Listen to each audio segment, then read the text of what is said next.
Hello students, आज के video में हम लोग देखेंगे इलेक्ट्रिक फ्लक्स। तो इलेक्ट्रिक फ्लक्स को स्टार्ट करने से पहले हम लोग एक सिंपल सा सीन देखेंगे जिसमें कि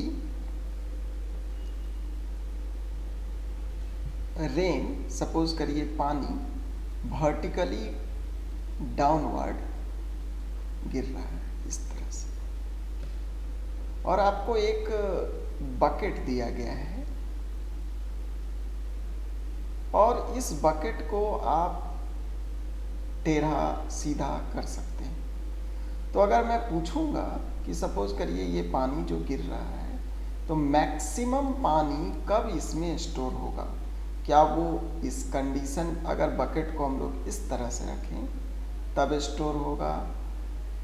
ये मेरा पहला कंडीशन है, इस कंडीशन में ज़्यादा पानी स्टोर होगा, या ये दूसरे कंडीशन में ज़्यादा पानी स्टोर होगा, या इस बकेट को हम लोग इस तरह से रख दें तब ज़्यादा स्टोर होगा। किस कंडीशन में इस बकेट में ज़्यादा पानी स्टोर होगा, कंडीशन 1 में, कंडीशन 2 में, या कंडीशन 3 में।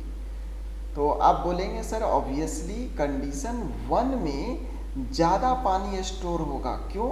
क्योंकि इस कंडीशन में इसका जो एरिया है, ये एरिया के परपेंडिकुलरली, इस एरिया के परपेंडिकुलरली हमारा रेन क्रॉस कर रहा है। और यहां पर क्या हो रहा है कि यहां पर इस प्लेन का एरिया और इलेक्ट्रिक फील्ड परपेंडिकुलरली क्रॉस ना करके कुछ एंगल पर क्रॉस कर रहा है, और यहाँ पर हमारा रेन जो है, पानी जो है, वो इस प्लेन के पैरेलली टच करते हुए निकल जा रहा है। तो ऑब्वियसली फर्स्ट कंडीशन में जब रेन एरिया के परपेंडिकुलरली क्रॉस करे तब मैक्सिमम वाटर इस बकेट में स्टोर होंगे, और इस कंडीशन में यहाँ कम स्टोर होंगे, और यहाँ पे तो कोई पानी स्टोर ही नहीं होगा। तो इसी कॉन्सेप्ट का विजुअलाइजेशन करने के लिए और इसे हम लोग मैथमेटिकली रिप्रेजेंट करने के लिए इलेक्ट्रिक फ्लक्स का हेल्प लेंगे। लेकिन इसे स्टार्ट करने से पहले एक और टर्म आपको समझना होगा, एरिया वेक्टर। एरिया वेक्टर, तो एरिया वेक्टर क्या है? सपोज अगर आपके पास कोई एरिया हो, जैसे सपोज करिए ये अगर हमारा r रेडियस का सर्कल है और मैं आपसे पूछता हूं कि इसका एरिया क्या होगा, then your answer will be area is pi r square. लेकिन अगर मैं पूछता हूं कि एरिया वेक्टर क्या होगा, सो एरिया वेक्टर इस एरिया पर परपेंडिकुलर होगा, दैट इज आउटवर्ड। बोलोगे सर परपेंडिकुलरली तो डाउनवर्ड भी हो सकता है और बाहर की तरफ भी हो सकता है, तो कौन सा लें? तो आपके पास जो शेप है उस शेप से बाहर की तरफ जो जाने वाला डायरेक्शन है परपेंडिकुलरली, उसी डायरेक्शन में हम लोग एरिया वेक्टर लेंगे। तो यहाँ पे एरिया वेक्टर होगा एरिया का magnitude, that is simply pi r square, और इसका डायरेक्शन एन कैप जो कि इस तरफ है। तो ये एरिया वेक्टर आपको समझ में आना चाहिए। तो यहाँ पर आप देख पा रहे हैं कि आपका रेन का जो डायरेक्शन है और एरिया वेक्टर का जो डायरेक्शन है एन कैप, दोनों ऑफकोर्स इस फिगर में हमारा एंटी पैरेलल है। अगर ये इस डायरेक्शन में होता, दोनों सेम डायरेक्शन में होता, तो उस केस में हम लोग बोलते कि अगर रेन का डायरेक्शन और एरिया का डायरेक्शन अगर दोनों नीचे होता तब हम लोग बोलते दोनों के बीच एंगल 0 डिग्री है। इस पर्टिकुलर फिगर में हमारा रेन का डायरेक्शन और नॉर्मल का डायरेक्शन अगर हम लोग ऊपर की तरफ लेते हैं तब हमारा जो थीटा होगा वो पाई, दैट इज 180 डिग्री होगा। इस केस में अगर हमारा एरिया वेक्टर अगर इस डायरेक्शन में हो और इसके बीच सम कुछ एक्यूट एंगल अगर थीटा बन रहा हो, तो इन दोनों theta, if theta is less than 90 degree, अगर ये 90 डिग्री से कम है तो इसमें फर्स्ट केस के कंपैरिजन में कम पानी स्टोर होगा, और ये जो थर्ड केस है जिसमें आप देख पा रहे हैं कि area, plane of the area और area vector both are perpendicular to each other. तो एरिया वेक्टर और जो रेन का डायरेक्शन है दोनों एक दूसरे पर 90 डिग्री का एंगल बना रहा है। तो जब थीटा हमारा π/2 या 90 डिग्री हो, इन दैट केस इस बकेट में कोई भी पानी स्टोर नहीं होगा। तो हम लोगों ने देखा कि area vector is always perpendicular to the given shape, उस शेप पर परपेंडिकुलर होता है। और इसी का यूज करके आज हम लोग सीखेंगे इलेक्ट्रिक फ्लक्स फाइंड करना। तो इलेक्ट्रिक फ्लक्स बताता क्या है? तो इलेक्ट्रिक फ्लक्स हमें बताता है total number of field lines, जो कि इलेक्ट्रिक फील्ड लाइंस है, passing normally through a given area. अगर कोई एरिया गिवन हो, जैसे कि इस फिगर में हम लोग एक एरिया ले रहे हैं, इसका ds एरिया का मैग्नीट्यूड होगा ds और इसका डायरेक्शन इस प्लेन के परपेंडिकुलर होगा। तो ये इस फील्ड से जितने इलेक्ट्रिक फील्ड लाइंस परपेंडिकुलरली पास करेंगे वही इलेक्ट्रिक फ्लक्स को रिप्रेजेंट करेगा। तो सपोज करते हैं कि इलेक्ट्रिक फील्ड हमारा इस डायरेक्शन में है, जैसा कि आप फिगर में देख पा रहे हैं, और इसका जो एरिया वेक्टर होगा, एरिया वेक्टर किधर होगा? तो एरिया वेक्टर इस प्लेन के परपेंडिकुलर होगा, मतलब ये जो प्लेन है इस प्लेन के परपेंडिकुलर इन दिस डायरेक्शन में हमारा एरिया वेक्टर होगा। और अगर इलेक्ट्रिक फील्ड और एरिया अगर कुछ एंगल बनाते हो, लेट कि दोनों के बीच एंगल थीटा है, तो इस इलेक्ट्रिक फील्ड को हम लोग डिसॉल्व कर सकते हैं, दो भागों में तोड़ सकते हैं। एक कंपोनेंट होगा अलोंग ds, तो ds के अलोंग जो कंपोनेंट होगा वो कंपोनेंट हमारा, जैसा कि आप जानते हैं, this will be e cos theta. और एक और कंपोनेंट होगा जो कि इस सरफेस से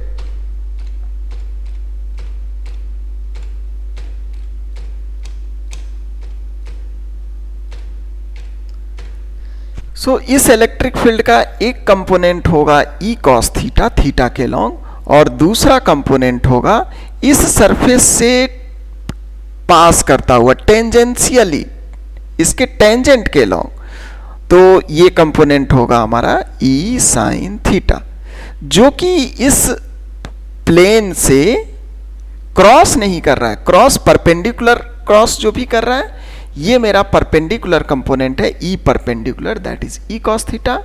और ये जो कंपोनेंट है ये मेरे प्लेन के पैरेलल कंपोनेंट है, that is e sin theta. तो अगर मैं पूछता हूं कि इस एरिया से, ये एरिया जो कि इनफाइनाइटेसिमली स्मॉल एरिया है ds, इस एरिया के थ्रू आप फ्लक्स बताएं, तो बोलेंगे सर इस पर्टिकुलर यूनिट एरिया से या यूनिट पॉइंट से जो पास कर रहा है वो है परपेंडिकुलर पास करने वाला e perpendicular, that is e cos theta. तो यूनिटरी मेथड अगर आप अप्लाई कर दें कि यूनिट एरिया से अगर perpendicularly e cos theta field pass कर रहे हैं, तो मेरा जो गिवन एरिया है ds, उस एरिया से पास करने वाला जो फील्ड होगा दोनों का प्रोडक्ट होगा, that is ds e cos theta. इसी को हम लोग अरेंज करके e ds cos थीटा भी लिख सकते हैं। और मैथमेटिकली आप जानते हैं if you have two vector a and b और दोनों के बीच जब डॉट प्रोडक्ट आप फाइंड करते हैं then you will get a b cos theta. ये क्लास 11th में स्केलर प्रोडक्ट या डॉट प्रोडक्ट में आप पढ़ चुके हैं। तो ये जो e ds cos थीटा है इसे हम लोग इलेक्ट्रिक फील्ड और एरिया वेक्टर ds के बीच के डॉट प्रोडक्ट से भी रिप्रेजेंट कर सकते हैं, that is e dot ds।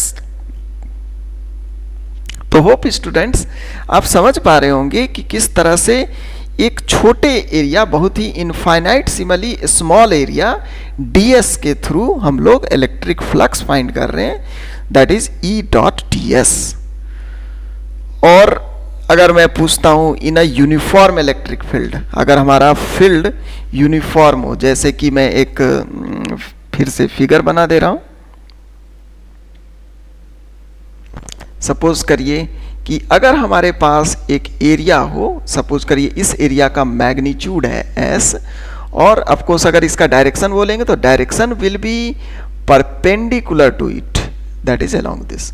और हमारे पास एक यूनिफॉर्म इलेक्ट्रिक फील्ड हो इस तरह से, जो कि एरिया वेक्टर के अलोंग है, या आप कह सकते हैं कि इस एरिया, ये जो प्लेन है हमारा एरिया का, इसके परपेंडिकुलर है।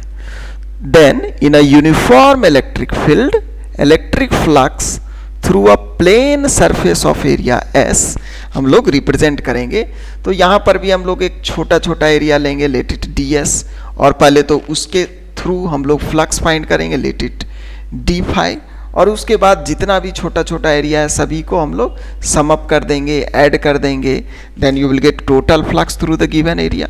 तो ये जो हमारा फ्लक्स, टोटल फ्लक्स होगा इस पूरे एरिया के थ्रू, वो डी फाई का इंटीग्रल होगा। दैट इज जो छोटा छोटा जो हमारा एरिया है, इनफाइनाइटसिमली स्मॉल एरिया का ये कॉम्बिनेशन है, इन सभी को हम लोग ऐड कर देंगे, that is you will get phi is integral of d phi. तो इंटीग्रेशन एक समेशन है जो कि टोटल फ्लक्स को, इस पूरे सरफेस के फ्लक्स को ऐड करने पर मिलता है। तो कंटिन्यूअस टर्म को ऐड करने के लिए हम लोग इंटीग्रेशन का यूज करते हैं, और अगर ये डिस्क्रीट रहता है इन दैट केस हम लोग समेशन का यूज करते, बट यहाँ पर हम लोग इंटीग्रेशन का यूज करेंगे। और डी फाई, जैसा कि आप जानते हैं, d phi is integral of E dot d S.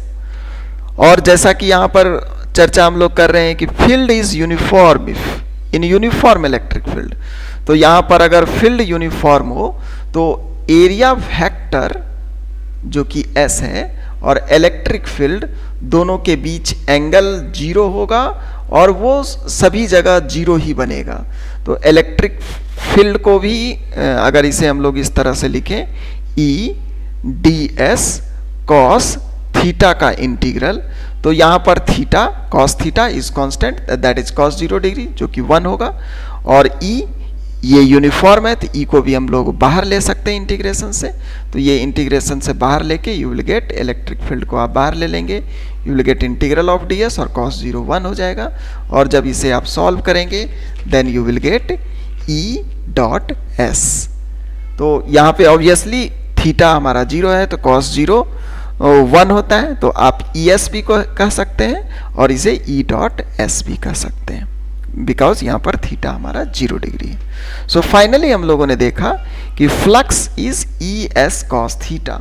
जब हमारा इलेक्ट्रिक फील्ड यूनिफॉर्म हो तब हम लोग इलेक्ट्रिक फील्ड को इंटीग्रेशन से बाहर ले सकते हैं as a constant, then you will get total flux is ES cos theta. इस फाइनल में फॉर्मूला में आप देख पा रहे हैं कि ये जो हमारा फ्लक्स है वो 3 टर्म पे डिपेंड कर रहा है, डिपेंड्स अपॉन 3 टर्म्स।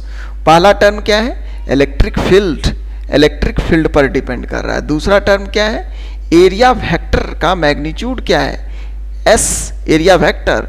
और तीसरा टर्म क्या है, दोनों के बीच का एंगल, किसके बीच, इलेक्ट्रिक फील्ड और S के बीच के एंगल पर। तो इन तीनों टर्म पर हमारा फ्लक्स डिपेंड करता है। अगर मैं बोलूं कि ये फ्लक्स 0 कब होगा, तो बोलोगे सर अगर इलेक्ट्रिक फील्ड 0 हो जाए तो भी हमारा फ्लक्स 0 हो जाएगा, अगर S 0 हो जाए तो भी फ्लक्स 0 हो जाएगा, या cos थीटा का टर्म 0 हो जाए तो cos थीटा कब 0 होता है, तो as you know when theta is 90 degree then cos theta is 0 degree.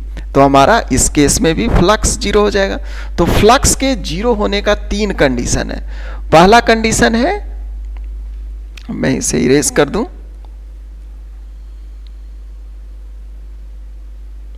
Flux का 0 होने का 3 कंडीशन है। पहला कंडीशन है जब इलेक्ट्रिक फील्ड 0 हो जाए, दूसरा कंडीशन है जब एरिया वेक्टर ही 0 हो, और तीसरा कंडीशन है जब थीटा 90 डिग्री हो, बिकॉज cos 90 इज 0 डिग्री। तो इन तीनों कंडीशन में हमारा फ्लक्स जो होता है वो 0 होता है। अगर मैं पूछता हूं आपसे what is the unit of flux, तो आपको इलेक्ट्रिक फील्ड का यूनिट पता होना चाहिए और एरिया का यूनिट पता होना चाहिए। सो इट्स SI यूनिट, इसका SI यूनिट होगा इलेक्ट्रिक फील्ड। इलेक्ट्रिक फील्ड होता क्या है, तो electric field is basically force per unit test charge, F/Q। F का यूनिट क्या होता है, न्यूटन, और Q का यूनिट क्या होता है, कूलॉम। सो न्यूटन पर कूलॉम, और S का यूनिट होता है मीटर स्क्वायर। तो यहाँ पे इसका ऐसा यूनिट हो जाएगा न्यूटन मीटर स्क्वायर पर कूलम। इसे आप इस तरह से भी लिख सकते हैं, न्यूटन पर कूलम मीटर स्क्वायर। और इसी का अगर मैं डायमेंशन पूछता हूँ, डायमेंशन, तो डायमेंशन के लिए भी, डायमेंशन में आप इलेक्ट्रिक फील्ड का डायमेंशन लिखेंगे। तो इलेक्ट्रिक फील्ड के लिए आपको ये फॉर्मूला पता होना चाहिए, F बाई क्यू। F का डायमेंशन क्या होगा, m/L/t⁻⁻², और Q का डायमेंशन क्या होगा, AT। तो ये टोटल हो गया इलेक्ट्रिक फील्ड का डायमेंशन। और S का डायमेंशन क्या होता है, S that is area, L²। जब इसे आप सॉल्व करेंगे then you will get m, यहाँ पे L का पावर 1 है और ये L का पावर 2 है, तो दोनों को कंबाइंड करने पे ये हो जाएगा L⁻3, और यहाँ पे t का पावर -2 है और ये t का पावर 1 है जो कि ऊपर जा करके -1 हो जाएगा। सो t⁻2 एंड -1 ये दोनों मिलके हो जाएगा -3, और a का पावर ऊपर ले जाके हो जाएगा -1। So dimension of electric flux is 1 in mass, 3 in length, -3 in time and -1 in current या एम्पियर। तो होप स्टूडेंट्स इलेक्ट्रिक फ्लक्स से रिलेटेड टर्म्स को आप आसानी से समझ पा रहे होंगे। अब हम लोग इस पर बेस्ड ऑब्जेक्टिव क्वेश्चंस जिसका आंसर आपको बताना है। तो फर्स्ट क्वेश्चन है, electric flux is defined as the number of lines. कौन सा लाइन, तो ऑफकोर्स इलेक्ट्रिक फील्ड लाइन, जिससे कि नंबर्स लाइंस ऑफ फोर्स भी कहते हैं, numbers of lines of force passing.